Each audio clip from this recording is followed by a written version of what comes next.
everyone. Welcome to the February session of Tea Talks Live. Before I pass it over to Eric to get the session started, I just wanted to say thank you and introduce myself. My name is Stephanie. I'm the Managing Director of Education with the PGA of Canada. I wanted to again say thank you. So happy to have you here, especially knowing that the hockey game is going on. Really appreciate you taking the time to be with us. If anyone needs translation in English and or French, any subtitles, you can find the link either in the Feedloop lobby Zoom or the Zoom chat on there. So you have a couple options so you can follow along in your preferred language. With that, I'd like to pass it over to Eric. Eric, over to you. Thanks, Steph. Donc, avant de commencer, vous dire le bonjour en français, je veux juste vous mentionner que c'est rendu 3-3. Donc, le Canada vient de scorer. Pour ceux qui, ceux qui seraient intéressés, je suis sûr qu'il y en a quelques-uns sur l'appel. Donc, merci à tout le monde d'être présent aujourd'hui. Spécialement, merci à nos trois coachs là, qui vont superviser la session. Comme Stéphanie vient de le dire, si vous avez à poser des questions, utilisez le chat dans votre feed loop, puis juste poser vos questions. Si je vois que justement la question se pose et est à propos immédiatement, on va le faire immédiatement. Puis sinon, bon, on va y revenir plus tard avec les questions. C'est sûr qu'on va passer à travers tout ce qui va être demandé. Donc, sans plus tarder, je vais donner la parole à chacun de mes trois coachs. Pour ceux qui ne connaissent pas, j'aimerais ça qu'ils puissent se présenter, vous dire un petit peu leur background puis de où est-ce qu'ils viennent. Mais je pense qu'on a trois personnes assez expérimentées. Il y en a qui ont plusieurs décennies en arrière de leur cravate. Et puis, d'autres qui ont d'autres bagages aussi, dont les Jeux olympiques dans nos trois entraîneurs. Donc, je vais passer la parole à notre doyen des trois. Donc, Fred, je te donne la parole. Donc, bonjour tout le monde. Comme mes confrères se plaisent maintenant à te le dire, je suis entraîneur depuis plusieurs décennies. Si on les calcule depuis 89, ça en fait quelques-unes. Avec les années, je me suis spécialisé particulièrement, je vous dirais, avec les 14 à 18 ans. J'ai quand même fait des plus jeunes un petit peu et des plus vieux aussi, là, mais je vous dirais que mon champ d'expertise est davantage de 14 à 18 ans. Merci, Fred. On va y aller avec Benoît en deuxième. Salut tout le monde, merci d'être là. Ça me fait plaisir de pouvoir passer du temps avec vous autres. Donc, moi, ça fait seulement 2 décennies que je coach. J'ai commencé au début des années 2000. J'étais entraîneur, entre autres, au sport-études sur la rive-sud de Montréal, à Montréal, entraîneur pour le Cégep André-Laurando. Et puis, depuis maintenant 4 ans, je suis entraîneur pour l'équipe nationale avec Team Canada du côté des hommes. Merci beaucoup, Ben. Et Brian.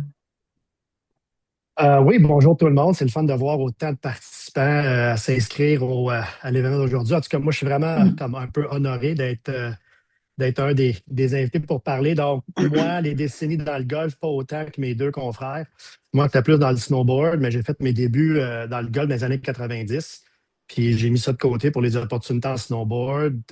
J'ai eu la chance de participer comme entraîneur pour le Canada aux Jeux de 2018 à Pyeongchang et aux Jeux de 2022 euh, en Chine, à Pékin, en snowboard halfpipe. Puis là, maintenant, décidé de revenir à mon amour qui était le golf. Et maintenant, je suis rendu professionnel entraîneur au club de golf Balmoral, puis CDE avec Golf Québec. CDE étant Coordonnateur au développement des entraîneurs. Donc, j'aide à soutenir et organiser des activités d'apprentissage social pour appuyer les entraîneurs de golf au Québec. super. Merci Brian. Je voulais juste la précision parce que je ne suis pas sûr que tout le monde savait qu'est-ce qu'était le CDE de Golf Québec. Donc, une bonne précision. Donc, merci à vous trois. Comme vous voyez, on a un bon bagage d'expérience dans le coaching, que ce soit au golf ou même dans le snowboard. Je pense qu'il y a plusieurs des questions, des sujets qu'on va discuter aujourd'hui qui vont s'appliquer à la chose. Donc, je vais commencer, puis je vais laisser probablement Fred parler en premier sur cette question-là. Mais quelle est la première chose sur laquelle vous vous concentrez lorsque vous établissez une relation de confiance et un lien avec un nouvel athlète? Puis pourquoi que c'est important, ce lien-là avec l'athlète, puis qu'est-ce que ça va faire dans le futur pour t'aider? Merci pour la question, Eric. Très, très intéressant parce que ça nous plonge déjà dans le milieu du sujet, la différence entre qu'est-ce que c'est que l'enseignement puis l'entraînement, donc le teaching puis le coaching. Le coaching, principalement, ce qui se passe, c'est qu'on va passer une quantité quand même assez importante d'heures par année, là, dépendamment du type d'athlète qu'on a encore. Ça peut être un 200 jusqu'à 800 heures. Puis, ce qui est important, justement, c'est de développer ce lien de confiance-là, parce que tout le monde qui est sur l'appel ici, vous savez que sur 10 rondes de golf, habituellement, un joueur de golf va en jouer une bonne, une pas pire, puis 8 qui vont être pas désastreuses, mais qui vont être sous ses attentes. Donc, c'est pas mal le rôle de l'entraîneur que de toujours tenter de trouver des solutions pour relever l'athlète pour que le lendemain se présente sur le tee du 1 avec le maximum de confiance possible. Donc, la relation est hyper importante. Puis, je vous dirais que, encore une fois, dépendamment du nombre d'heures d'aller passer avec cet athlète-là, mais c'est le genre de choses qui va se passer bien souvent à l'extérieur du terrain de golf, là. Donc, si on a la chance d'être en camp de golf avec eux, si on a la chance d'être supervisé en compétition, puis d'aller souper au restaurant ensuite le soir avec eux, puis même de partager peut-être une chambre d'hôtel, ben c'est à ce moment-là que les bonnes discussions se font, puis qu'on est capable de construire quelque chose là, qui va durer lorsque la situation va être pas mal plus difficile. Merci. Ben ou Brian, as-tu un des deux qui veut enchaîner là-dessus? Moi, je suis prête. Fred, tu as un bon point. Tu un bon point que les relations avec les athlètes se créent souvent à l'extérieur du champ de pratique.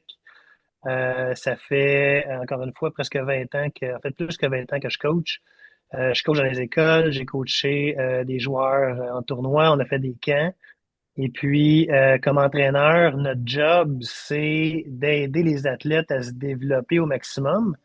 Et puis les athlètes, il faut se mettre dans leurs souliers. Ils s'engagent dans un programme. Ils veulent tout jouer sur le PGA Tour ou sur la LPGA. Ils ont vraiment, en tout cas pour la clientèle avec qui nous on a travaillé, c'est cette gang-là.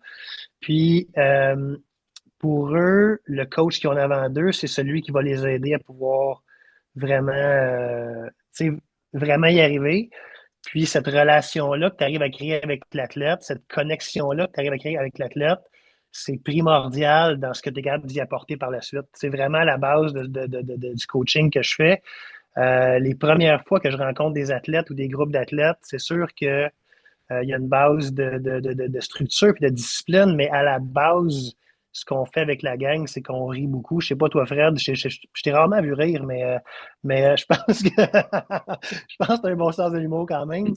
On rit beaucoup avec les jeunes. Puis moi, ce que j'aime beaucoup faire, c'est leur poser des questions, s'intéresser aux jeunes, s'intéresser aux athlètes, s'intéresser aux gens avec qui tu vas passer du temps. Je leur pose des questions sur leur école, je leur pose des questions sur leur famille, je leur pose des questions sur les clubs de golf qui ont trippé, tout ça, mais cette connexion-là, puis je vous dirais même avec, surtout en fait avec la gang de Golf Canada avec qui je travaille avec des athlètes qui viennent de BC, des athlètes qui viennent de l'Ontario, de Calgary, puis la première connexion que je dois faire avec eux, c'est vraiment de rentrer dans leur vie, d'apprendre à les connaître, puis ça nous permet par la suite, ce que j'ai écrit dans mes notes, c'est que ça nous permet par la suite de pouvoir conseiller ces jeunes-là.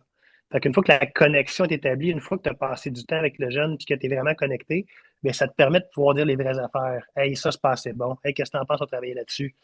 Fait que les jeunes, quand ils ont confiance, quand c'est une relation de confiance, sont prêts à écouter, sont prêts à essayer, puis sont prêts à faire des erreurs. Puis le coach aussi en fait une tonne d'erreurs dans son coaching, dans son plan. Fait que ça nous permet vraiment de pouvoir travailler en profondeur avec les athlètes. Fait que pour moi, le numéro un de ce que je fais avec les athlètes, c'est d'abord connecter avec eux avant de pouvoir les évaluer ou leur donner des conseils techniques ou quoi que ce soit. Fait que c'est vraiment à la base du coaching, la connexion, je pense. Qu'est-ce que t'en penses, Brian? Ouais, c'est le fun. Écoute, les questions, on les a reçues, puis tu sais, au début, j'étais comment, tu sais, c'est de la perception, puis c'est le fun d'entendre Benoît puis Fred parler parce que là, tu sais, les questions, il y a un peu d'interprétation. C'est moi, la manière que je voyais la question, tu sais, c'est quoi la première chose sur laquelle que moi, je me concentre? Ben, moi, je le vois, c'est le respect puis la transparence. Parce que, comme je vous dis, moi, c'est dans le snowboard. Puis dans le snowboard, puis je suis pas en train de dire que dans le golf, c'était pas de même aussi, mais il y avait un gros, dans les débuts, il y avait une grosse partie, c'était le lifestyle, c'était tu sais, les parties, tu sais, on le sait tout, là, le monde il niaise encore de ça. Là. Le snowboard, c'était le party, puis tout, puis bon. Les golfeurs font le party aussi, là. C'est pas juste les snowboarders, là. Je suis conscient qu'il y a des golfeurs aussi qui font ça. Mais il y avait beaucoup d'amitié. Au début, il y avait beaucoup d'amitié. Les entraîneurs étaient amis avec les athlètes. Puis moi, j'ai décidé de prendre un chemin différent. Puis c'est un peu controversé parce que quand je dis ça, souvent les gens ils disent bon, tu dis ça, puis tu te fous de tes athlètes. Mais moi, mes relations étaient basées sur le respect et la transparence avant l'amitié. Puis je vais vous expliquer un petit peu pourquoi. Parce que quand on vient d'un, moi, dans ma vie, j'ai aucun ami de 16 ans. Tu sais, à 49 ans, j'ai pas d'amis de 16 ans. Mes amis, c'est des personnes qui sont plus de mon âge. Puis encore une fois, ça, c'est ma perception des choses. Mais quand on devient ami, des fois, on va jouer sur les émotions, puis les émotions peuvent brouiller le jugement. Puis comme entraîneur, on veut être le plus objectif possible quand on prend nos décisions. On veut être objectif, puis on veut prendre les bonnes décisions pour le mieux de l'athlète. Donc, tu sais, moi, c'était de base, c'était d'avoir cette fondation-là de respect parce que le coach a un rôle, les parents ont un rôle, les amis des athlètes ont un rôle, les professeurs à l'école ont un rôle. Tu sais, l'athlète est entouré, puis il y a beaucoup de gens dans la vie d'un athlète. Puis l'entraîneur, lui, c'est un entraîneur. C'est un rôle unique, c'est une relation, je crois, unique que l'athlète doit avoir. Puis les parents ont leur relation, les amis des athlètes ont des relations, les copines, les copains, peu importe. Donc, moi, je me disais, bon, moi, je n'ai pas besoin d'être ami avec eux. Ils ont besoin de me respecter. J'ai besoin de les respecter. La communication, je pense que ça, c'est vraiment important, c'est d'avoir une transparence. Un but. Hein, un but? Un but? OK. Une transparence. Puis, donc là, la communication, ça c'est un peu le succès que moi j'ai eu. C'est pas que, pas que j'appréciais pas mes athlètes, mais c'était vraiment basé sur le respect de la transparence. Puis, avoir une transparence sur ce que ça prend pour avoir du succès. C'est quand on est capable d'établir le chemin clair à l'athlète, puis de lui expliquer voici comment tu vas arriver au succès. Euh, les discussions sont beaucoup plus agréables, puis il n'y a pas vraiment de déception. Ou s'il y a des déceptions, au moins, c'est l'entraîneur et l'athlète sont déçus. Ils sont déçus parce qu'ils n'ont pas atteint le résultat, mais au moins, ils sont déçus ensemble. C'est pas un qui est déçu, puis l'autre qui n'est pas déçu. Donc, ça l'aide un petit peu à garder cette relation-là un peu plus égale. Est-ce que, avant de passer à une autre question, là, j'entends vos commentaires. Est-ce qu'il y a est-ce que vous mettez un point d'emphase d'abord entre justement connaître son athlète puis avoir une certaine relation avec lui, puis l'amitié? Tu sais, y a-tu des athlètes avec qui vous avez justement développé des amitiés, puis peut-être ça n'a pas été le meilleur, ou l'inverse, que peut-être vous auriez dû le connaître plus? Tu sais, est-ce que ce rôle-là entre le lien entre amitié et bien connaître son athlète, il y a une différence à faire entre les deux, puis comment vaguer, mettons, à travers ces deux rôles-là là, en tant qu'entraîneur? Hey, Ben, ouais, vas-y, Fred. Ben, si je peux, je trouve que c'est vraiment c'est intéressant comme question. Puis si je me réfère à mes nombreuses décennies, euh, effectivement, que lors de ma première décennie, ceux que j'ai coachés, c'était des amis plus que j'étais peut-être l'entraîneur. Puis c'est sûr que j'étais très vert aussi, là. Mais Brian a également mentionné quand on est rendu à 49 ans, même à 54 ans, puis qu'on coach un 16 ans, ben non, c'est pas vrai que ça peut être notre ami, là. Par contre, on peut développer une relation.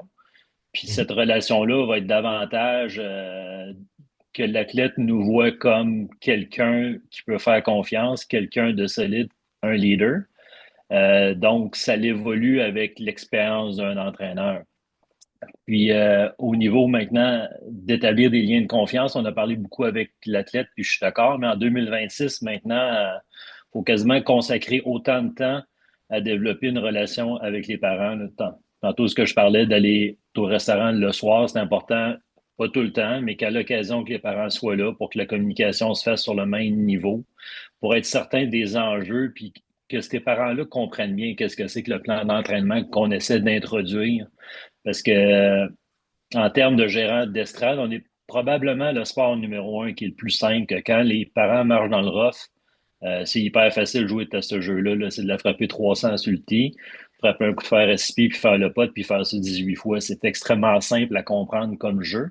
Sauf que pour la majorité des gens qui sont en ligne, on a tout joué, fait qu'on on comprend cette complexité-là. Mais la majorité des parents que nous avons en 2026 n'ont jamais joué ou presque.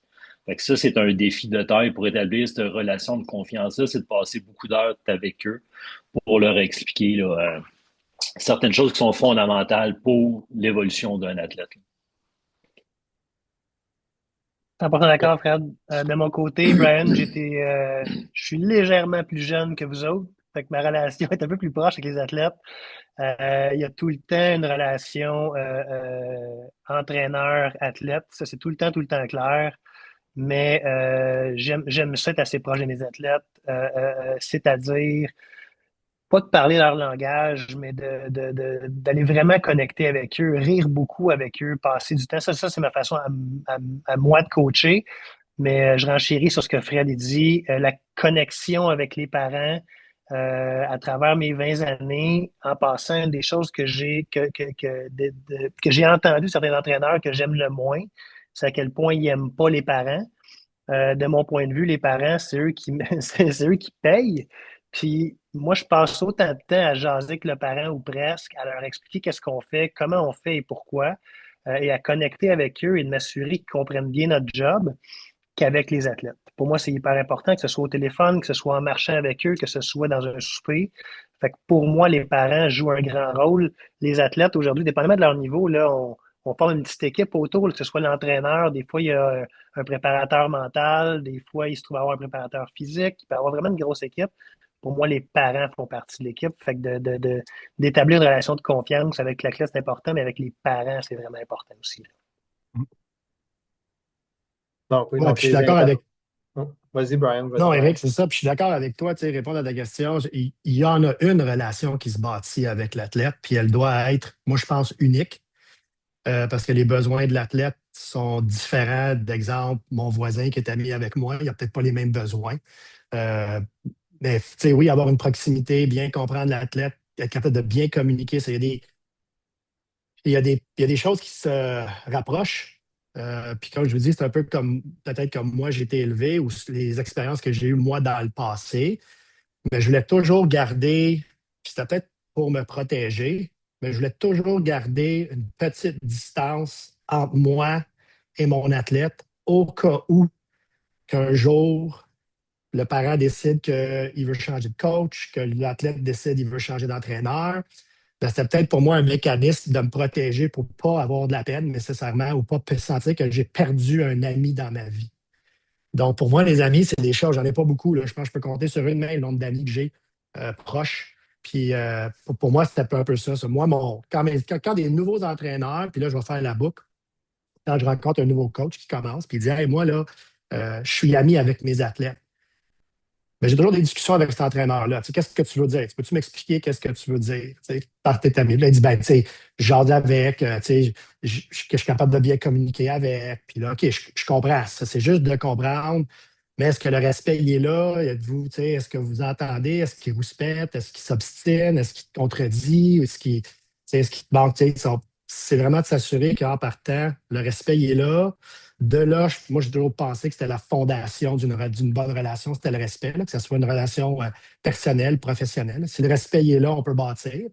Donc, le respect il est là, puis après ça, la relation peut vraiment grossir puis s'améliorer. Ça, pour moi, c'était vraiment le point de baser mes relations sur le respect. Je pense que c'est hyper important, les gars, qu'est-ce que vous avez parlé, parce qu'évidemment, mettons, vous avez plus d'expérience, mais on a plusieurs professionnels dans l'association qui sont plus jeunes et puis qui peuvent être beaucoup plus proches en âge, mettons, des athlètes juniors là, qu'on parle. Donc, des fois, ils sont peut-être sans dire dans le même cycle, mais sont plus dans la même veine de mentalité ou de façon de faire ou ainsi de suite. Puis, tu sais, c'est important de vraiment scinder les deux. Je suis ton entraîneur, je ne suis pas ton meilleur chum. Fait que, tu sais, je pense qu'il y a vraiment une belle relation à avoir là, puis une belle différenciation à avoir entre les deux, là.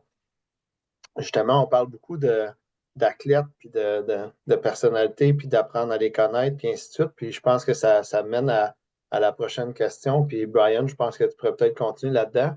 Tu sais, y a-t-il des adaptations qui sont faites au niveau de l'enseignement par rapport justement aux personnalités des gens? Donc, tu sais, veux pas, tu connectes avec la personne.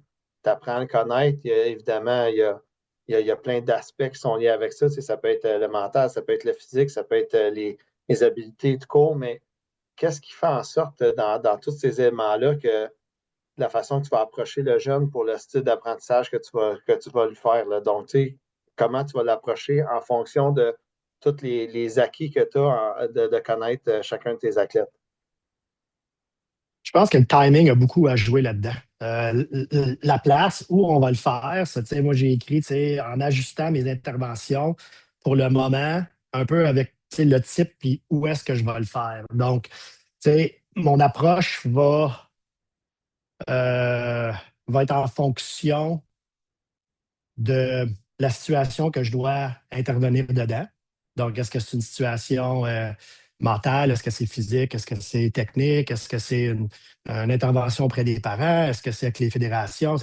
C'est quoi? Puis après ça, c'est de dire, OK, il va être où le timing? Puis comment je vais l'approcher? Est-ce que je vais l'approcher plus en questionnant? Est-ce que je vais l'approcher plus en décrivant une situation? Est-ce que ça va être plus prescriptif? C'est moi, dans mon opinion, je pense que tu devrais faire ça, ou est-ce que je fais juste décrire un peu plus la situation pour que la personne comprenne? C'est de dire, bon, ben, voici comment moi je perçois la situation, donc comment qu'on devrait agir dans cette situation-là. Ça, je pense que comment je vais adapter mon approche va être euh, qu'est-ce qui est devant moi? Ça, c'est quoi la situation que je vis en ce moment?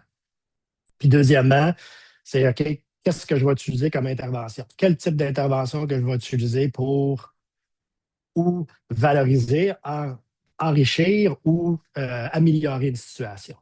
Alors, il faut être, je pense, là, il faut vraiment prendre le temps de réfléchir avant d'agir. Puis nous, comme entraîneurs, là, on est tous pareils, là, toutes les 100, je ne sais pas combien il y en a, 150 personnes, là, on veut toujours aider. On a toujours le secret, on veut toujours intervenir. C'est comme, on a comme un réflexe de comme tout de suite parler, tout de suite vouloir dire quelque chose, tout de suite prescrire quelque chose. Puis moi, ce que j'ai appris avec mon expérience, c'est des fois prendre le temps, prendre du recul, évaluer, faire un step vers l'arrière. OK, c'est quoi la situation? Qu'est-ce que je dois régler comme problème? Est-ce que ça peut me permettre un peu de temps? Je peux-tu attendre un peu? Je peux-tu trouver une autre façon d'améliorer la situation ou d'enrichir ce que l'athlète fait? Donc, c'est un peu de même que moi, je le vois. C'est comme tu es presque en train de me décrire une job de vente en ce moment. Donc, tu sais, c'est comment vendre à ton athlète que ça, c'est la bonne façon de procéder. Ben, je te vois sourire, là. Vas-y donc, continue là-dessus. On est des vendeurs, les coachs. On est des vendeurs. On développe un produit, un service, puis notre job, c'est un peu de vendre notre projet aux athlètes. Puis, je suis un entraîneur qui est très enthousiaste dans ma façon de coacher, travailler. Fait que c'est un peu naturel pour moi. En fait, je suis un très mauvais vendeur dans la vie, mais un très bon vendeur comme entraîneur. Mais je rebondis sur ce que Brian disait. Tu sais, comme entraîneur, moi, ce que j'ai fait à travers les années, c'est que j'ai passé beaucoup de temps à coacher. Le sport-études, pour moi, ça a été une école incroyable comme entraîneur. J'ai passé des heures et des heures et des heures à coacher, à vouloir dire des choses, à en dire trop, à en dire moins de temps en temps. Mon mentor, qui est Daniel Langevin, me disait souvent, Ben, prends ton temps, tu sais, laisse l'entraîneur frapper, pas l'entraîneur, laisse la tête frapper des balles, laisse-le, tu sais, prends ton temps avant de donner des conseils. Puis, je pense qu'avec le temps, avec le nombre d'heures que vous allez passer à coacher, après ça, si tu es un entraîneur qui a l'esprit ouvert, qui est à l'écoute de ton athlète, il faut que tu fasses confiance à ton instinct. Tu sais, je pense que où est-ce que je suis rendu après 20 ans, puis en me fiant beaucoup à mon instinct, ben, je vais être capable de trouver c'est quoi les bonnes choses à dire au bon moment. Il y a tout le temps rapport avec un plan. On a tout le temps un plan pour un athlète, où est-ce qu'on veut aller, qu'est-ce qu'on veut faire au niveau de son swing, au niveau de sa short game, au niveau de son aspect mental, au niveau de préparation au tournoi, peu importe. Puis, je fais vraiment confiance à mon instinct. C'est le temps de dire telle affaire. C'est le temps de lui poser une question. C'est le temps d'être à l'écoute, puis de le laisser trouver une solution par lui-même. Fait que je pense que mon approche d'entraînement, puis de style, de dépendance du timing, puis du style de personne, c'est vraiment euh, euh, euh, instinctif avec le nombre d'années. Je pense pas qu'il y ait de formule magique. Je pense qu'avec le temps, faut que tu trustes ton instinct. Un peu comme je le dis beaucoup à mes joueurs quand je les coach, fais confiance à ton instinct. quand quelqu'un veut faire un choix de shot, surtout quand ils sont rendus à 17, 18, 19 ans, ils ont plus de connaissances, mais ils savent pas trop quand faire. Ben, je trouve qu'ils font pas ils font pas confiance à leur instinct. Ils regardent leur père sur le sideline qui veut qu'il frappe un fer sur le tee. Après ça, ils regardent leur coach qui veut qu'il frappe un driver. Puis là, ils savent pas trop quoi faire. Moi, j'ai souvent fait confiance à ton instinct comme joueur. Fait que moi, comme entraîneur, c'est comme ça que je suis aussi. Je trace mon instinct pour savoir quoi dire et quand le dire.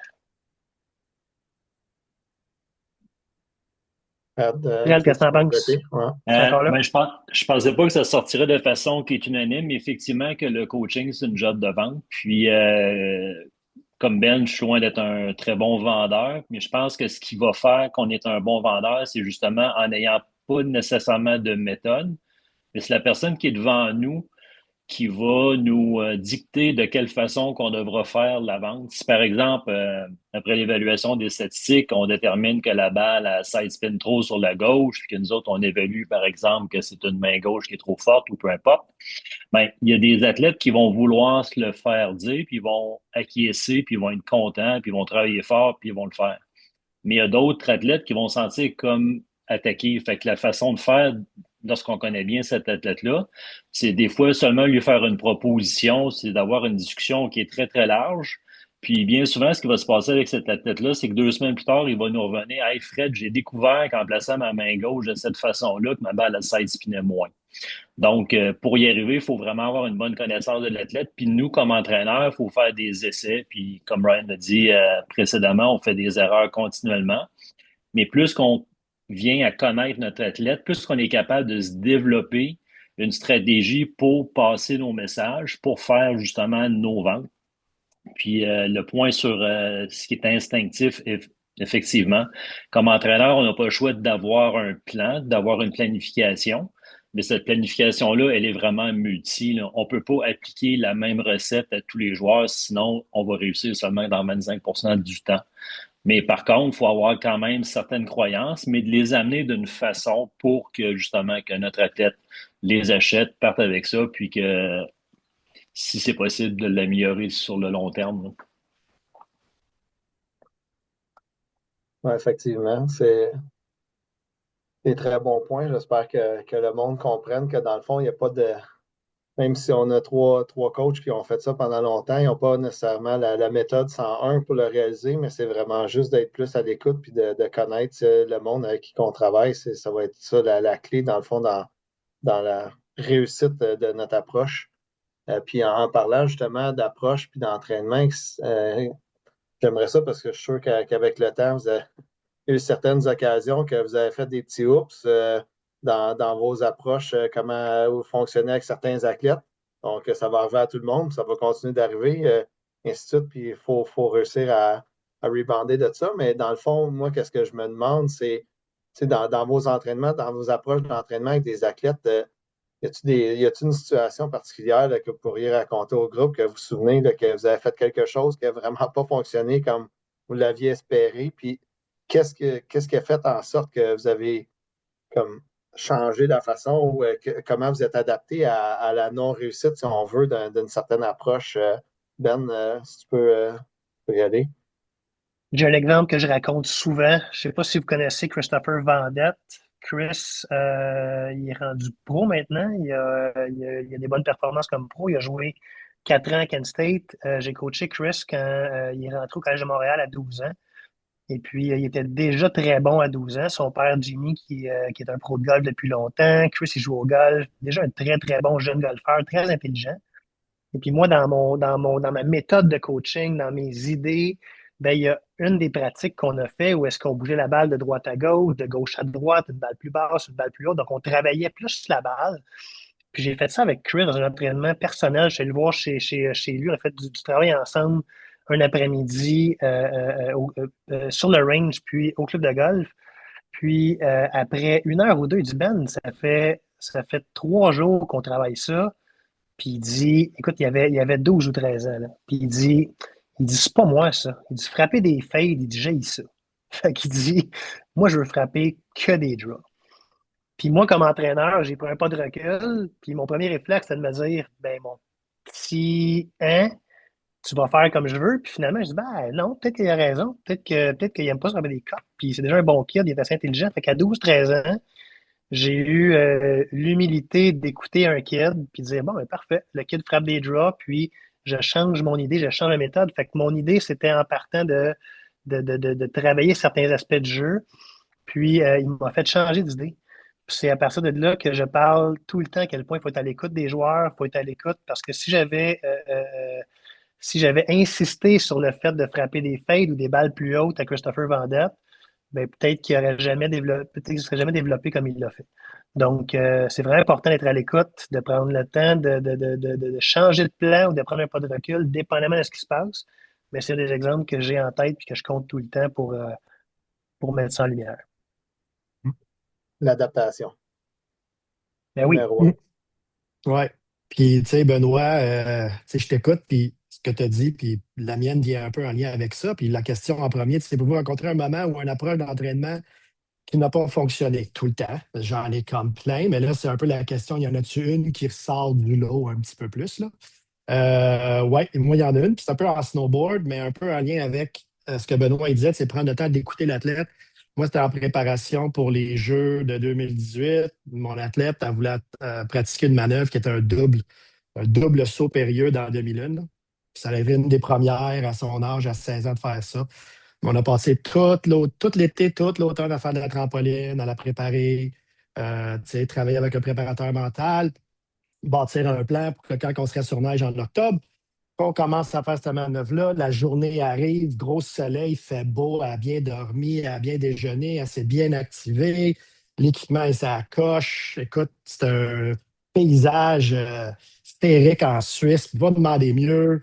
Elle était dedans, elle est réchauffée, puis là, c'est le temps de le faire. Elle lance la manœuvre, elle décide d'arrêter de tourner juste après avoir commencé son deuxième saut périlleux. Mais comme vous pouvez constater, pour moi, comme entraîneur, c'était vraiment épeurant d'avoir une petite fille de 16 ans sortir 12 pieds par-dessus un mur de glace puis tourner 2 fois la tête à l'envers. So, heureusement, elle a été correcte, elle a tombé, elle a glissé. Puis les deux ont été d'accord sur le plan. Les deux ont été d'accord sur c'était ça qu'on faisait aujourd'hui.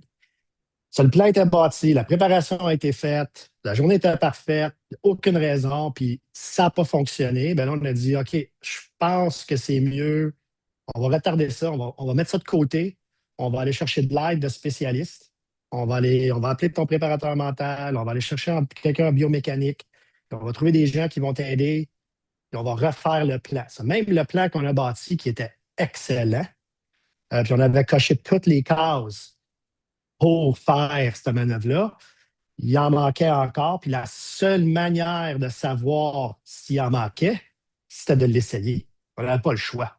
Elle n'aurait jamais su qu'il manquait des choses si elle ne l'aurait pas essayé. Donc, quand on fait des erreurs, il ne faut pas avoir peur de se rendre jusqu'au bout, autant que ça reste sécuritaire pour l'athlète, là. Moi, je vais vous dire que j'étais sur le bord, là. J'étais sur la ligne, là.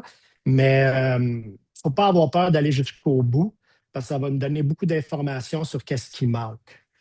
Donc, pour le golf, ça serait peut-être d'inscrire un jeune pour un tournoi peut-être trop difficile, je ne sais pas, tu sais, trop difficile ou un parcours trop long.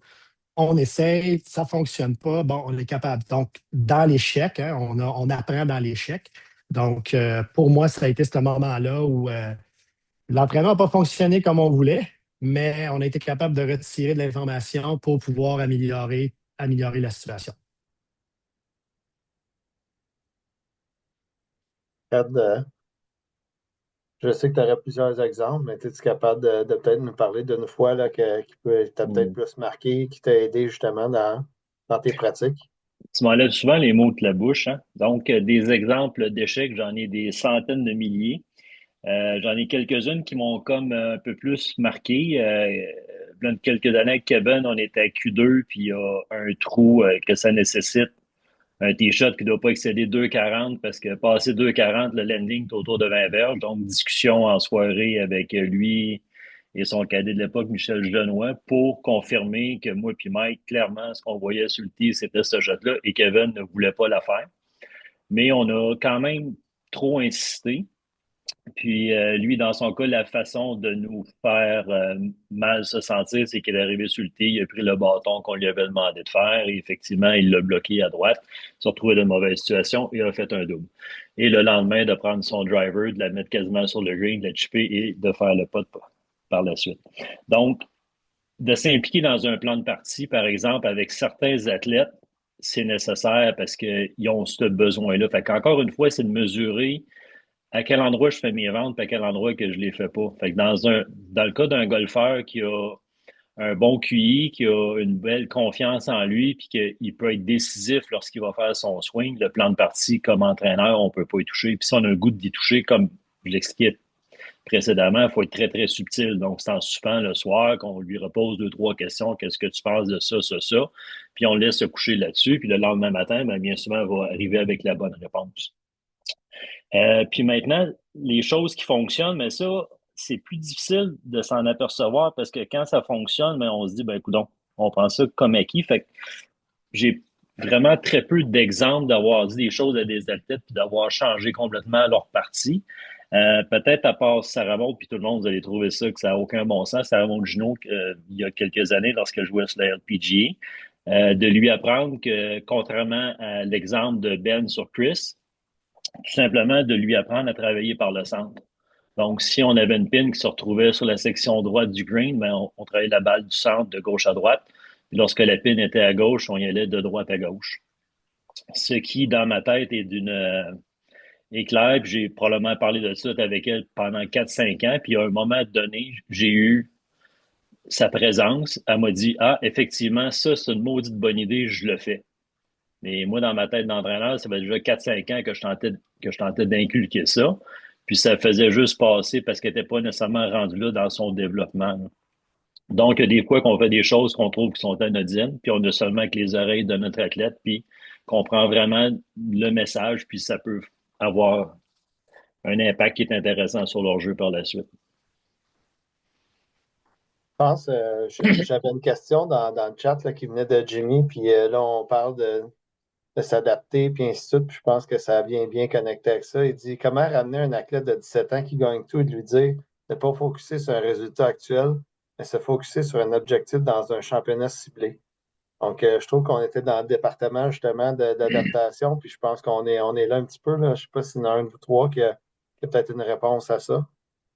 J'ai vu Ouais, la je peux. question, je peux. Vas-y, Fred. Vas-y. Bah, vas-y, Ben, c'est à ton tour. Ça va être plus intelligent, toi. Non, non, non, j'avais vu tantôt, ça m'a fait réfléchir. Merci de la question, Jimmy.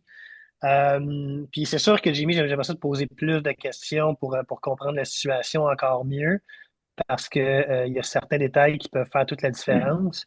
Mais ce que ça me fait penser, c'est que les deux peuvent être vrais. Donc, souvent, moi, ma façon de travailler, c'est que les deux peuvent être vrais. Il y a certains athlètes qui sont drivés par des objectifs de performance et en même temps, la bonne façon de travailler pour le long terme, c'est d'avoir des objectifs de processus de développement selon différents aspects de son jeu qu'il veut travailler ou améliorer ou peaufiner ou changer. Fait que je pense que les deux peuvent être vrais. Ça ne veut pas dire que parce qu'il est drivé par les résultats que c'est une mauvaise chose. Un bon exemple, c'est Tiger. Puis dans mes athlètes, à moi personnellement, j'ai deux bons exemples. Christopher Vendette ne devait pas avoir d'objectif de résultat jamais. Donc, c'était juste du processus. Il ne devait pas avoir en tête de gagner quoi que ce soit ou de se qualifier pour quoi que ce soit. C'était vraiment, tout était en lien avec le processus. Tandis qu'un Laurent Desmarchais, lui doit absolument embarquer sur le tee avec un objectif de gagner. Même chose pour un athlète sur Team Canada qui s'appelle Ashton McCulloch, qui a grimpé jusqu'au 24e rang mondial au niveau amateur.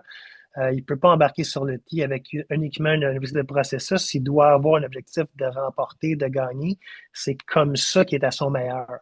Donc, Jimmy, si ton athlète, c'est ce qu'il a en tête, puis c'est comme ça qu'il est drivé, je te dirais que les deux peuvent être vrais. C'est comme, hey, c'est cool que tu aies le goût de gagner. En même temps, est-ce qu'on peut avoir un, deux ou trois objectifs de processus? Fait que moi, Fred, c'est comme ça que je le voyais au niveau de la question. Je ne sais pas ce que tu peux rajouter ou comment toi tu vois la situation, là. Je suis d'accord que l'équilibre est difficile à aller chercher entre les objectifs de résultats puis les process.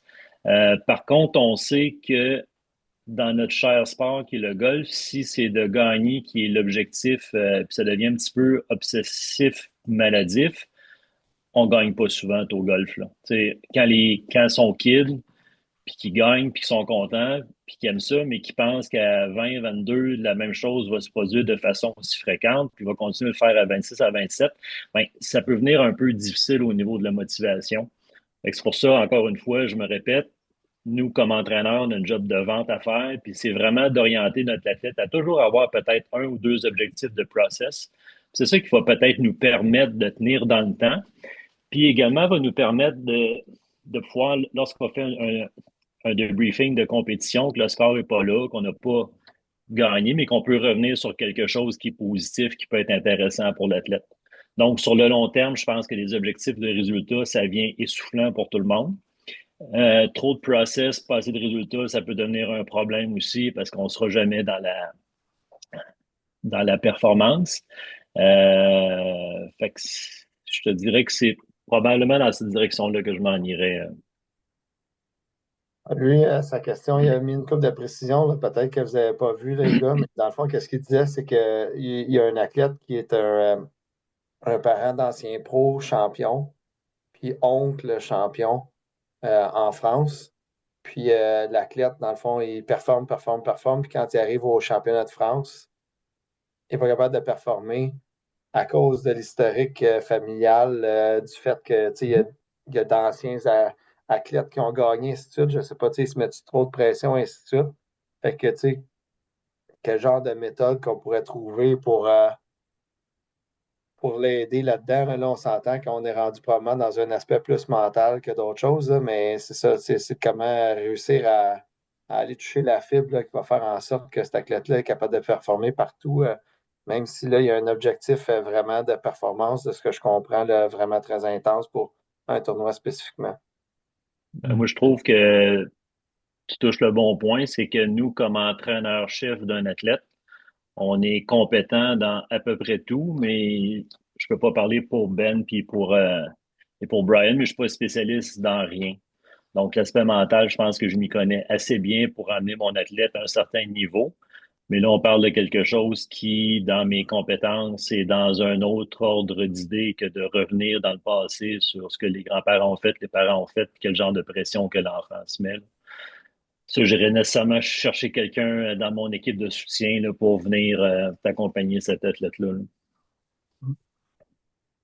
Moi, je peux vous donner comme exemple, on l'a tous vu cette semaine aux Jeux olympiques, Michael Kingsbury finir deuxième en bosse. Donc, il revient un peu à la différence entre le processus puis les objectifs ou des résultats. C'est que quand on n'atteint pas notre résultat ou on se focus sur sur les résultats puis on ne l'a pas, ça pince beaucoup plus que pas réussir le processus. Ça, Michael, lui, il a fini deuxième. Il a bien ridé, il était super content de sa performance, mais il a fini deuxième. Il s'est fait battre par quelqu'un d'autre. Donc, puis là, on l'a vu dans sa réaction, il a lancé ses skis, il n'était pas content, il était frustré. Il a réalisé par la suite que, OK, regarde, j'ai une autre course, peu importe. Donc, je retourne dans mon processus. J'ai une autre course dans 2 jours. Il faut que je me concentre là-dessus. Je veux aller chercher la médaille d'or. On a comme vu un peu un athlète de haut niveau. Il s'est concentré dans le processus, dans le moment de sa compétition. Il a livré une très belle course, mais il s'est fait battre par quelqu'un d'autre. Donc, tu sais, quand on se concentre sur un résultat, on ne peut pas contrôler ce que les autres font. Mais quand on se concentre sur un processus, on peut contrôler entièrement ce que nous, on fait. C'est beaucoup plus facile de continuer à mettre un pas vers l'avant. Puis la déception est un petit peu moins aiguë. Là. Ça blesse au fer rouge un petit peu moins quand on ne réussit pas notre processus que quand on se concentre sur un résultat puis on ne l'a pas. Puis là, ça peut avoir des effets un peu rétroactifs que, bon, quand est-ce que je vais gagner? Je ne gagnerai jamais, je ne vais jamais gagner, je ne serai jamais le meilleur, je ne serai jamais. Puis là, on s'en va vraiment dans une direction, là, comme on dit, un rabbit hole. Là. On descend dans le rabbit hole, puis là, c'est dur de sortir de là. Alors, comme Fred disait, c'est de trouver un équilibre entre vouloir être le meilleur, mais développer un système qui va nous amener à devenir le meilleur. Ça, c'est vraiment important aussi. Ah, puis je pense que surtout au golf, en plus, on est dans un sport là, encore plus que beaucoup d'autres sports que tu peux jouer ta meilleure ronde de golf à vie cette journée-là, puis il y a quelqu'un qui va te battre quand même. Donc, si on focus juste sur le fait de terminer premier, ben peut-être que l'objectif n'était pas nécessairement le bon parce que, comme je viens de dire, tu peux jouer un 64 cette journée-là, quelqu'un joue 63, ben est-ce que tu peux vraiment être déçu de toi-même? C'est là de toucher les fibres là, de chacun des athlètes dans ça. Là. Ouais. Donc, Ben oui, c'est je te vraiment dis, important. la personne, elle va être déçue parce elle aurait dit, ah, j'aurais pu faire un bird sur tel trou, j'aurais joué 63, je l'aurais égalisé. So, la personne va dire ça anyway. Il va dire, j'ai fait des erreurs sur le terrain. Les athlètes sont de même, même quand ils jouent bien, ils vont toujours trouver, ah, j'aurais peut-être pu faire mieux, j'aurais pu peut-être faire mieux, j'ai fait une erreur là, j'ai peut-être fait une erreur là. Dans tous les sports, à un très haut niveau, dans tous les sports, c'est comme ça, là. C'est la perfection. On veut être parfait, parfait, parfait dans ce qu'on fait. Et d'ailleurs, justement, en parlant de perfection, puis de performance, puis tout, ça m'amène à ma prochaine question. Puis c'est justement, tu sais, vous avez aidé des athlètes dans des grosses compétitions, ainsi de suite. Puis tantôt, Fred, tu faisais allusion pour ceux qui ne connaissaient pas, j'avais parlé de Kevin, c'est Kevin Fortin-Simard qui faisait allusion, qui a été un des très bons athlètes là, du Québec professionnellement parlant. Euh, Au golf. Je pense que vous avez tout à accompagner des athlètes justement dans des situations de stress où il y a une forte pression là, justement de performer puis d'avoir un résultat ni plus ni moins là, parce que l'occasion le demande. Là. Donc, c'est votre feedback là, dans ces moments-là. Là, qu'est-ce que, tu sais, tantôt, Fred, je pense, puis Ben, vous en avez tous parlé un petit peu peut-être au souper ou des choses comme ça. C'est à quel moment que votre feedback là, est le plus efficace pour justement aider ces athlètes-là à bien focuser soit la journée avant la compétition, après la compétition, ou ainsi de suite. Donc, à quel moment que vous pensez que c'est à son plein potentiel? Là? Ben, Je peux vas-y, t'ouvres ton commencer. micro. Ouais. Oui, je peux commencer, messieurs. Le feedback, c'est une grosse partie de notre job comme entraîneur. Euh, Indépendamment des situations, je te dirais que ce soit à l'entraînement ou que ce soit dans une compétition de haut niveau après une première ronde difficile ou peu importe, la qualité du feedback, pour moi, elle vient de la préparation avant. Donc, si, exemple, à l'entraînement, le plan est extrêmement clair sur le travail que l'athlète doit faire, que ce soit les tâches qu'il a à faire, que ce soit l'élément technique sur lequel il travaille, mais le feedback peut être extrêmement clair, précis et rapide. Puis l'athlète, il va en bénéficier parce qu'il comprend exactement ce de quoi tu parles parce que le plan est clair. Même chose pour une compétition. Si l'objectif de préparation, le processus est extrêmement clair, puis que comme entraîneur, tu as marché quelques trous avec lui, que tu l'as vu sur le terrain, je donne un exemple. Dans ton plan, ben, la personne devait avoir un langage corporel, un body language extrêmement convaincant toute la journée parce qu'il y a le contrôle de ça, puis parce que ça fait une différence sur son pointage à la fin du tournoi, puis que les 6 trous que tu l'as suivi, ben, il y avait un comportement un peu sloppy.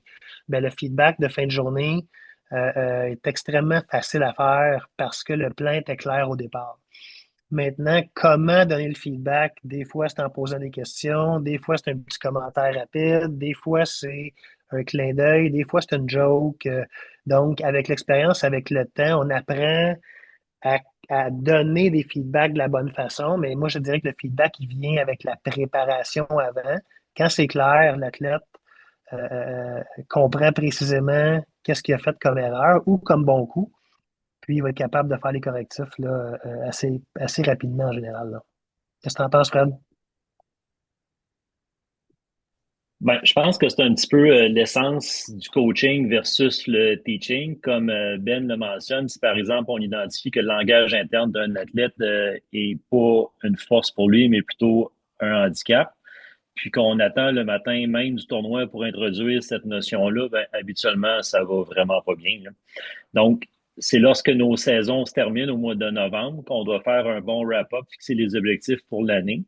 Puis par la suite, dans notre planification, puis c'est de voir quelles sont les phases d'acquisition et d'intégration pour que ça tienne sous pression. Puis bien souvent, ben, ça va se passer lors des camps d'entraînement pendant l'hiver, jouer quelques petits tournois pour le fun à gauche et à droite pour voir quel genre de réaction qu'on va avoir chez notre athlète. Parce que ultimement, ce qu'on veut sous pression, exemple, on a un bon jeune, on est au championnat canadien junior, ben, on veut arriver avec du feedback qui est simple, arriver avec des mots que le kid connaît, des mots qu'il entend depuis quelques mois. On veut pas être en train de faire quelque chose de compliqué puis que le jeune va nous regarder avec un point d'interrogation, mais pour arriver à avoir cette communication-là et à avoir cet impact-là, ben nécessairement, ça demande une quantité d'heures qui est vraiment importante en amont, puis qui va commencer plusieurs mois juste avant.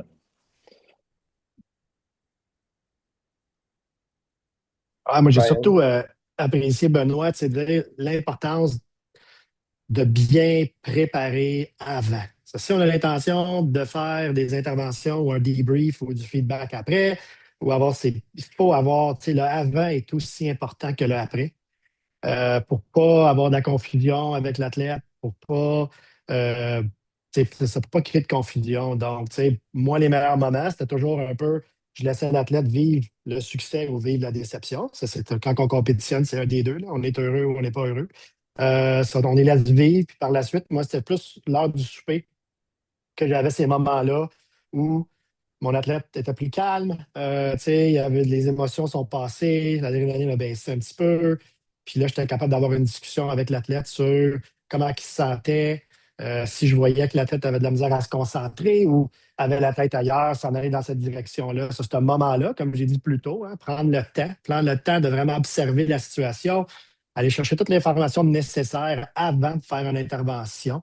Je pense que ça, c'est être plus posé quand on le fait, ça amène à des meilleurs résultats. Je pense que tu mens. Je voudrais Peut-être qu'on. ajouter, vas-y, Ouais, Eric. vas-y, Ben. Vas-y, Ben.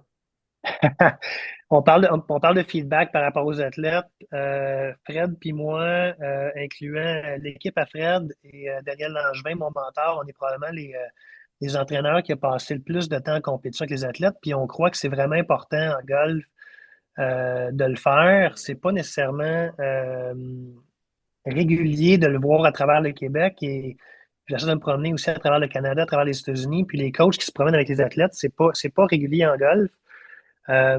Fred et moi, on croit que c'est extrêmement, extrêmement payant, puis on le fait beaucoup avec Team Canada aussi, de se promener avec les athlètes, des coachés en tournoi. Donc, je vous encourage à le faire, à vous promener avec les athlètes, trouver une façon financière de vous déplacer, puis d'aller les coacher en compétition et pas juste dans vos clubs. Ça étant dit, il faut faire attention à la dépendance des feedbacks des athlètes. Fait qu'avec mon expérience, je me suis rendu compte que certains athlètes étaient vraiment très dépendants de ce que leurs parents pensent, de ce que leur coach pense. Tu sais, quand un joueur frappe une balle, puis après ça, il regarde son père ou sa mère ou son coach pour savoir qu'est-ce qu'il en pense. Ça, c'est vraiment typique des jeunes sportifs puis des jeunes golfeurs. Fait qu'il faut faire attention à la dépendance que les jeunes ont par rapport au feedback. Ils ont besoin de feedback, puis des fois trop. Ils sont pas capables d'avoir des réponses par eux-mêmes. Puis les méthodes que moi j'ai trouvées pour aider ces jeunes-là, c'est beaucoup en leur posant des questions. Fait que plutôt que de leur dire c'était quoi l'erreur, puis je l'ai fait encore cette semaine. J'arrive de l'Alabama, il y avait un tournoi NCAA que je suis allé regarder pour 3 joueurs de Team Canada.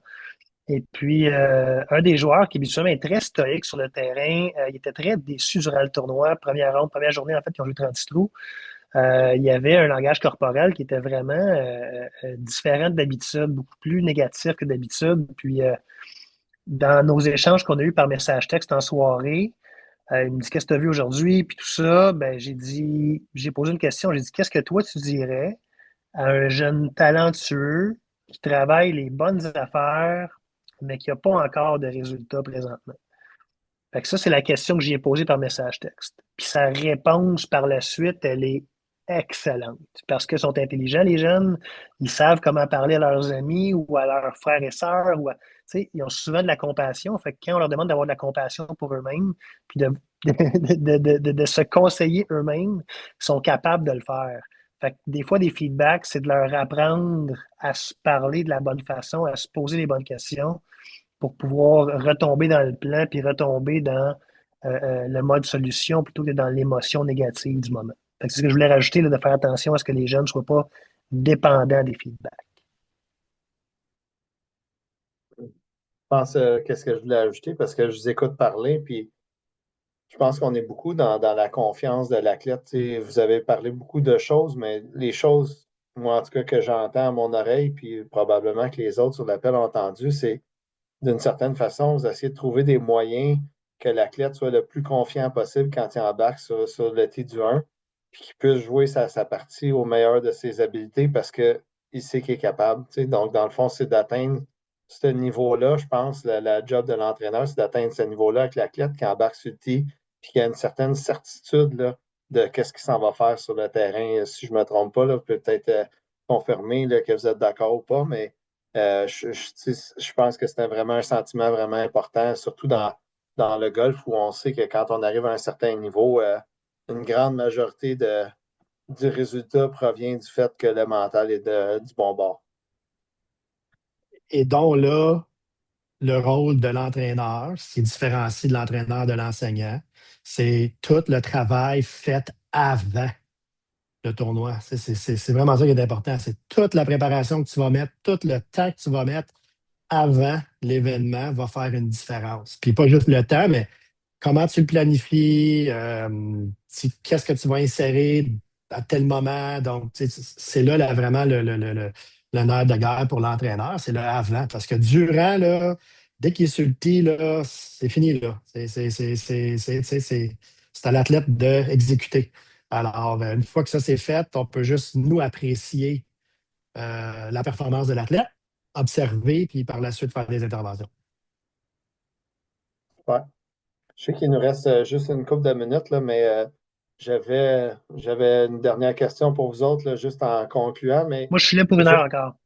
t'es là pour une heure. Ouais, il n'y a plus de game de hockey de Team Canada, fait que t'es correct. Euh, Exact.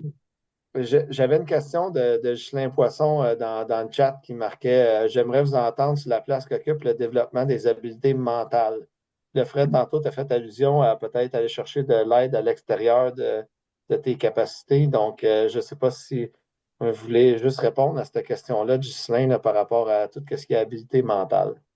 C'est vraiment une brillante Vas-y, Fred. question parce que notre rôle numéro un comme entraîneur, s'il y a un endroit qu'on doit être supérieur dans les différents types d'habiletés, c'est au niveau des habiletés mentales parce que tout le monde sur l'appel, vous savez que ce qui fait la différence entre bien jouer au golf sous pression et jouer avec ses chums, c'est justement ces habiletés-là. Là.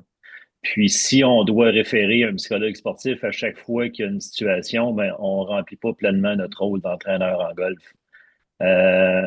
Il faut être bon en stratégie, il faut être bon en développement physique, il faut être particulièrement peut-être un peu mieux en développement technique, mais les habiletés mentales, c'est vraiment ce qui prime. Donc, lorsqu'on fait affaire avec un psychologue sportif, moi, je préfère faire affaire avec des psychologues, point. Ben, c'est lorsque des situations qui sont vraiment au-delà de mes compétences, comme on parlait de l'exemple de tantôt, des grands-parents qui ont bien joué, des parents qui ont bien joué. Fait que ce genre de choses-là, ça dépasse mes compétences, mais tout ce qui est au niveau des habiletés mentales pour un joueur de golf, si moi je ne les maîtrise pas, ben, je remplis pas pleinement ma job d'entraîneur de golf. T'appuies Ben, là-dedans, Fred. Excuse-moi, Brian, je voulais pas te couper, mais je t'appuie là-dedans. Puis, Justin, c'est une bonne question. J'ai tendance pour les plus jeunes à vouloir garder ça simple. Ça Mm. reste que faut leur rappeler que c'est un jeu, faut leur rappeler que ils vont là pour s'amuser, faut leur rappeler. Fait que même si il y a une culture de performance et de pression comme entraîneur, surtout que les jeunes d'âge secondaire, d'âge cégep, j'aime beaucoup leur rappeler que c'est le fun, que c'est un jeu, qu'on va là pour s'amuser, on va là pour apprendre, on va là pour faire des erreurs. Un jeune qui joue 80 à son club, ben, j'ai dit, écoute, j'ai dit, ça se peut que ce soit 98 en compétition, puis c'est pas grave. Pour vrai, c'est vraiment, on va là pour apprendre, pour s'amuser, pour comprendre comment que notre corps et notre cerveau fonctionnent quand on est nerveux. Puis après ça, on va réussir à mettre des situations en place. Fred, je suis sûr que comme moi, tu parles beaucoup des routines de préparation avant des shots. Je suis sûr que tu parles beaucoup de comment tu te parles entre les shots. Donc, on s'improvise jamais psychologue ou psychologue sportif. Par contre, on a une job à faire comme entraîneur de vouloir les éduquer nos athlètes, être dans un mindset vraiment en simplicité, en plaisir. C'est un jeu. Si vous regardez les joueurs, les conférences de presse des joueurs de PGA Tour, Scotty Scheffler, Colin Morikawa dernièrement, ils parlent beaucoup de plaisir, ils parlent beaucoup de fun. Fait que je pense que comme entraîneur et non pas comme psychologue, c'est vraiment le message envoyé aux athlètes à la base. Puis oui, la psychologie, c'est une partie majeure du golf. Oui, on utilise des psychologues sportifs avec nos athlètes qui sont plus avancés habituellement pour leur donner des outils, une banque d'outils pour pouvoir gérer le stress ou gérer les doutes ou gérer la frustration et bien se préparer. Mais j'appuie Fred avec le groupe d'athlètes québécois avec lequel on va travailler en général. Puis je vous inviterai aussi, une de mes notes que je me suis mis, le message que je voulais vous envoyer, c'est lisez beaucoup. Ça vous rendra pas meilleur en termes je dirais, ça vous rendra pas psychologue, mais de lire beaucoup de livres par rapport à la psychologie, par rapport aux athlètes. Ça va vous donner quelques outils pour pouvoir parler avec vos athlètes, puis pour pouvoir les guider dans les bonnes zones là, mentales pour leur compétition. Fait que, oui, Ghislain, c'est important. C'est important de s'éduquer par rapport à ça. Il faut faire attention je pense, pour ne pas, comment je dirais ça? Tu sais, un jeune, je dis ça de façon bien plate, là, un jeune qui joue 90, 95, 100 en compétition, puis que son père il vient me voir en me disant ça, il prend un psychologue mental ou un psychologue sportif, ben souvent ma discussion va être beaucoup plus ça, écoute, on va apprendre à aimer les compétitions d'abord, puis après ça, on va pouvoir parler avec un psychologue. Fait que moi, c'est ma façon de travailler. Je ne dis pas que c'est la bonne, moi, c'est ma façon de faire.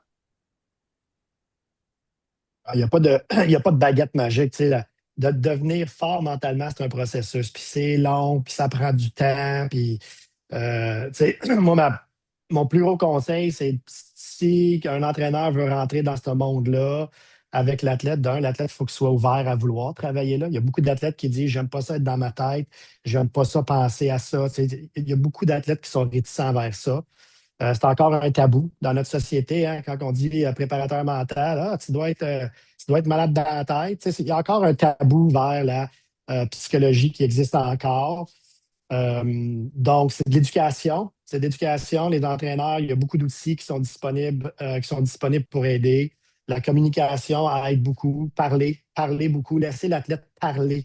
Laisser l'athlète parler, parler, parler. Là, ça, c'est hallucinant comment ça peut aider. Juste poser des bonnes questions puis laisser votre athlète parler pendant des minutes de temps, ça vide.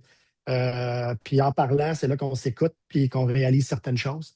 Alors, tout ce qui est préparation mentale, mais en bout de ligne, c'est un travail interne. Tu sais, c'est vraiment un processus interne.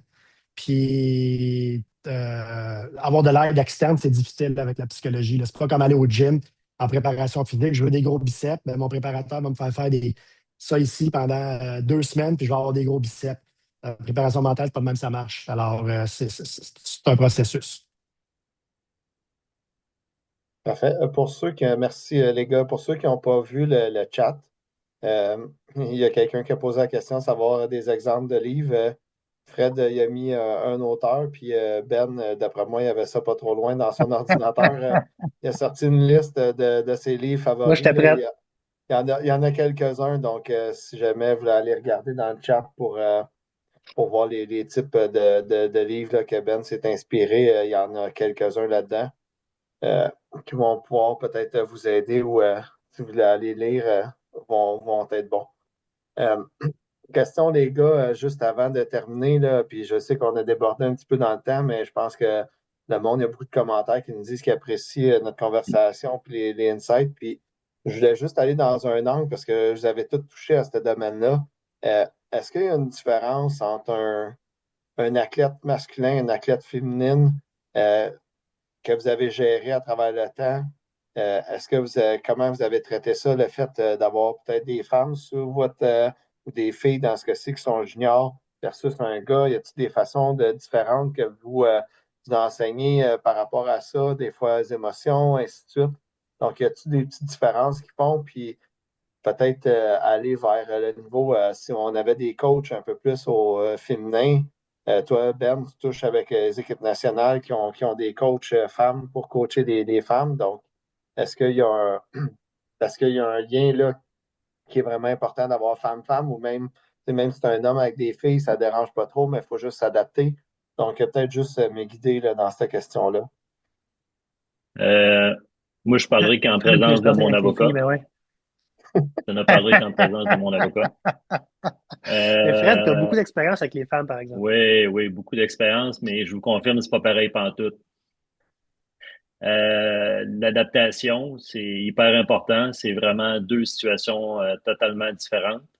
Euh, de par la communication, de par l'imposition du plan d'entraînement, de par un paquet de choses. Et justement, comme tu as dit, la gestion des émotions chez un garçon, elle est comme à l'époque de l'homme du Cro-Magnon, là. Avant que ça sorte, des fois, ça peut être long. Fait qu'il faut s'asseoir puis il faut poser les bonnes questions. Mais avec des ados, c'est rare que ça va sortir.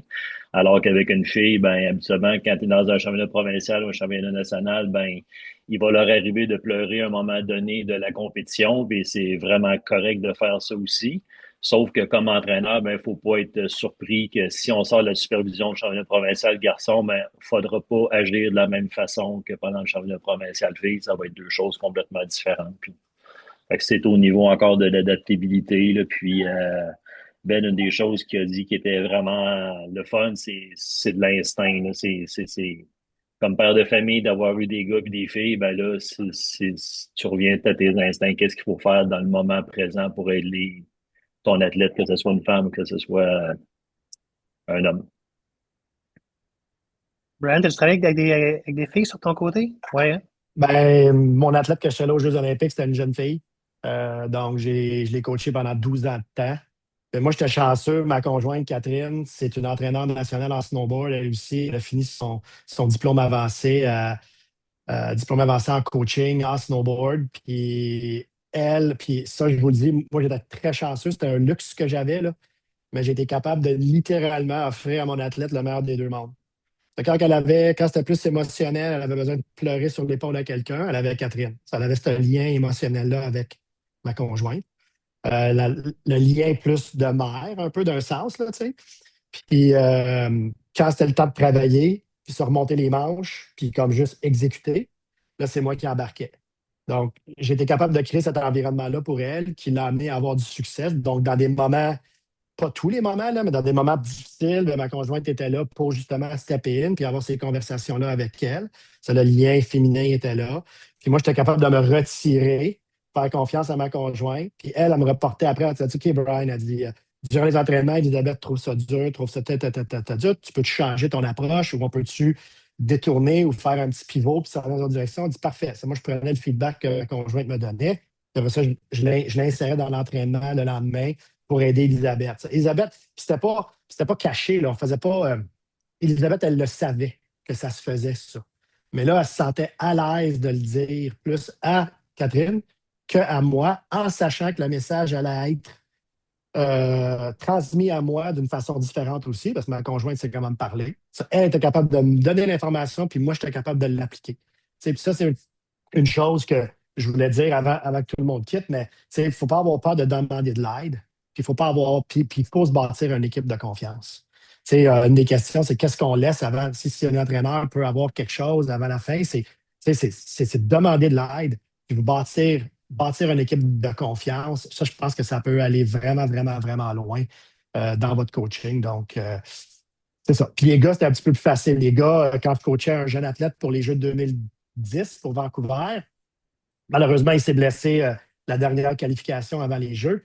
Mais c'était un peu un automatisme. Lui, il savait quoi faire. Il n'avait pas besoin d'échanger. C'était comme, OK, je viens aujourd'hui, je fais tel manège, je m'en vais chez nous. Puis c'était un petit peu plus cartésien d'un sens, là, comme ça de même. Mais avec les filles, avec Elisabeth, c'était définitivement un défi, mais j'avais quelqu'un là pour m'aider. Ben, as-tu quelque chose à ajouter ou tout a été dit? Non, en fait, la réalité, c'est que je me fie beaucoup à Brian puis à Fred avec leur expérience. Anne, tu as sûrement raison. C'est sûrement que des femmes peuvent être extrêmement utiles pour coacher des filles, des jeunes athlètes.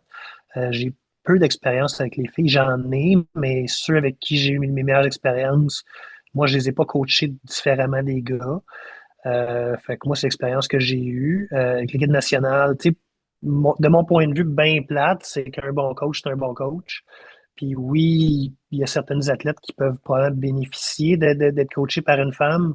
Mais en général, si vous développez comme étant des bons coachs, je pense pas que le sexe de l'athlète devrait faire une différence dans votre coaching. Oui, oui, peut-être dans les interventions, mais en général, si vous développez comme un bon entraîneur, vous allez pouvoir être capable de faire des deux côtés, je pense. Parfait. Bon, donc on a déjà débordé un petit peu 10 minutes. Là. Je voulais juste quitter avec le mot de la fin. Là. Brian il a déjà donné un petit peu son idée là-dessus, mais juste peut-être une petite pensée, là, une idée propre à la pratique d'être entraîneur là, que vous aimeriez donner à tous nos participants là, aujourd'hui qui peuvent quitter avec. Je sais qu'on leur en a donné quand même plusieurs bonnes idées avec les questions et les sujets qu'on a discutés, mais peut-être une petite dernière chose là, avant de quitter que vous aimeriez mentionner à tout le monde. Euh, ouais, ça, c'est vraiment une question qui est le fun parce qu'on a probablement plusieurs jeunes sur l'appel. Puis un point avec Brian puis Ben qu'on a commencé à travailler il y a quelques mois, c'est d'expliquer à la communauté la différence entre le teaching et le coaching. Moi, personnellement, j'ai beaucoup d'estime pour les gens qui font de l'enseignement en golf, qui arrivent sur le tee le matin à 9 heures, qui donnent 8 leçons, puis qui finissent leur journée, puis sont frais et dispo, là. Moi, personnellement, depuis les années, les journées que j'ai qui ressemblent un petit peu à ça, j'ai 3 4 heures. Puis à la fin de ma journée, je suis brûlé, je suis plus là. Je trouve ça vraiment, vraiment, vraiment difficile. Alors que le coaching, ça, je pourrais m'allonger. Sauf que le downside du coaching, ben, comme vous avez pu le constater, c'est que c'est une relation qui est annuelle, pour ne pas dire une relation sur 5 ans, sur 10 ans, qui doit se bâtir avec l'athlète, avec les parents. Donc, il y a beaucoup de textage, il y a beaucoup de soupers, il y a beaucoup de choses. Puis la vérité au golf, c'est qu'exemple, si je pars avec un groupe de 8 athlètes, j'en ai un qui va bien jouer, j'en ai deux qui vont jouer moyen, j'en ai quatre qui vont mal jouer, puis un qui va s'effondrer. Mais lorsqu'on est un entraîneur, on peut jamais se coucher le soir puis en étant content de celui qui a bien joué. On est toujours pogné avec qu'est-ce que je fais demain matin avec lui qui a mal joué, les trois autres qui ont été moyens. Puis le bon, c'est pas que je le tasse dans ma tête, mais je suis un peu content. Mais ce bout-là d'être content comme entraîneur, il est vraiment, vraiment difficile. Alors que si je suis dans un sport d'équipe, que on gagne le match, ben, on est content habituellement. Mais en golf, on a toujours cette genre de déception-là, de jamais avoir le sentiment du devoir qui est accompli, de jamais avoir un souper qui est pleinement le fun. Ça va peut-être nous arriver une fois par année. Sauf que 35 ans plus tard, si on me demandait, Fred, est-ce que tu changerais quelque chose? La réponse, c'est non. Je ferais la même chose. Puis avec cette façon de voir les choses-là maintenant, j'espère bien être capable de faire les 20 prochaines en m'en pesant un petit peu moins lorsque les choses ne vont pas à la hauteur de ce qui devrait être pour les athlètes que j'entraîne. Ben, Brian, avez-vous quelque chose à ajouter? Ben, parce que là, Fred, il nous a pogné par les émotions là, avec son speech de fin. Là. Fait que, Je rajouterais, moi, juste une chose avec Benoît Finis, c'est, je l'ai déjà dit deux, là, demandez de l'aide, bâtissez-vous une équipe, puis rêvez avec vos athlètes. Je pense que ça, moi, j'avais un rêve d'aller aux Jeux olympiques quand j'étais jeune. Malheureusement, le sport n'était pas aux Olympiques quand moi j'en faisais. Puis je voulais aller aux Jeux olympiques, puis je suis allé aux Jeux olympiques. Donc, rêver avec vos athlètes, ça, c'est ça qui va carburer. Les moments qui sont difficiles, là, c'est ça qui va vous donner un peu plus d'énergie, qui va vous donner un boost, qui va vous peut-être pas lever le matin du lit, puis continuer à travailler. Mais il faut rêver, il faut que les jeunes rêvent, ils rêvent pas assez. Il n'y a rien qui est pas atteignable. Il faut rêver, puis nous, notre job, c'est d'aider les jeunes à atteindre leur objectif. 100% d'accord, Brian. Euh, c'est vrai, c'est 100% vrai. Non, mais c'est vrai, des Québécois sur le tour, il va en avoir. C'est pas une question de si, c'est une question de quand. Ça s'en vient, on travaille fort, on a plein de bons. Tu sais, on a eu des filles, en fait, déjà qui l'ont fait. On va avoir des gars qui vont le faire bientôt, j'en suis convaincu. Euh, Moi, je vous dirais en terminant, ça me fait vraiment plaisir en passant de pouvoir vous jaser aujourd'hui. J'ai pas la chance de le faire souvent.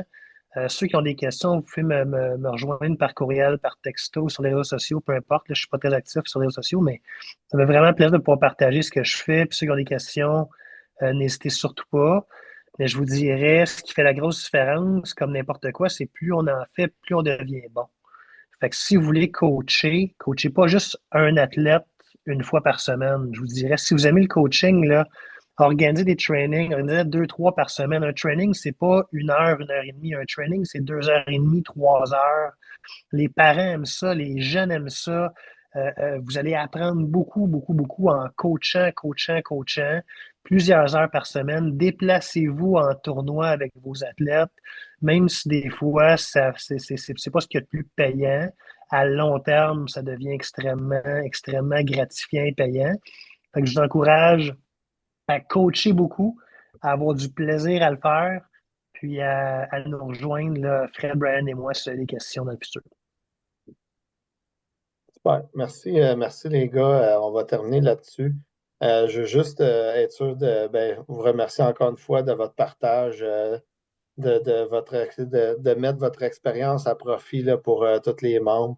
Je sais qu'il y en a qui vont pouvoir bénéficier justement des conseils qui ont été donnés aujourd'hui, puis votre partage. En passant, juste pour bien mentionner, la session est enregistrée et puis va être disponible éventuellement sur le site de la PGA du Canada. Donc, dès que ça va être possible, un message va être envoyé à tous les membres. Évidemment aussi, je sais qu'il y a plusieurs personnes qui se sont probablement inscrites euh, pour justement écouter l'enregistrement par la suite. Des points top 25 vont être donnés à toutes les personnes qui auront participé ici, qui proviennent du Québec, puis à d'autres, ceux qui viennent de d'autres zones vont l'être aussi si vous avez un programme de développement professionnel. Et puis aussi, qu'est-ce que je veux vous dire, c'est que n'hésitez pas à regarder les prochaines formations que la PGA du Québec vont donner. Celle-ci était en collaboration avec la PGA du Canada, puis on les remercie de faire des sessions en français pour tous les membres au Canada qui parlent la langue du français. Donc, mais nous, au niveau de la PGA du Québec, les 3 prochains mercredis, on a 3 prochaines formations. Donc, n'hésitez pas à aller vous inscrire puis venir écouter nos autres professionnels qui vont partager également de bons conseils sur différents sujets. Donc, encore une fois, merci Fred, merci Brian, merci Benoît de votre temps. Merci à la PGA du Canada, Stéphanie Brooklyn, d'avoir mis en place cette session. Puis on se redit à bientôt. Ou sinon, bon début de saison si on ne se reparle pas d'ici là. Bye, les membres.